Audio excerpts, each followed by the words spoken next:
رہے ہیں کہ یہاں بات ہو رہی تھی کہ میں نہیں مرتی یا میں مرنی کیسے مارنی ہے یا میں کم مارنا کیوں اتنا ضروری ہے، سارے میں کے پیچھے پڑ گئے.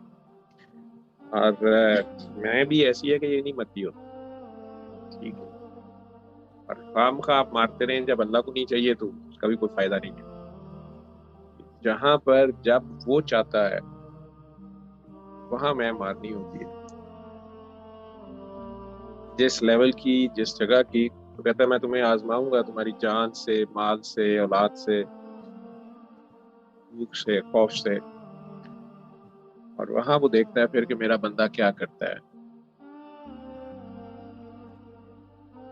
میری رضا پہ راضی ہوتا ہے یا اپنی میں شروع کر دیتا ہے.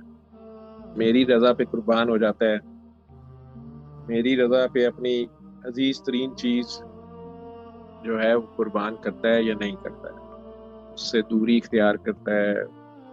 اصل میں ایک اللہ ہے اور ایک غیر اللہ ہے. یہ بات اگر سمجھ آ جائے، اللہ ایک ہی ہے، اصل مرشد وہ خود ہوتا ہے، وہی مرشد ہے. اور یہ میں وہ مرشد کی جب تک نہ مارے نہیں مرتی ہے. اور جہاں وہ چاہتا ہے وہیں مارنی ہوتی ہے. اپنی میں تو پہ کھڑا ہونا ہوتا ہے، جو تیری رضا ہے، جیسے تو کہتا ہے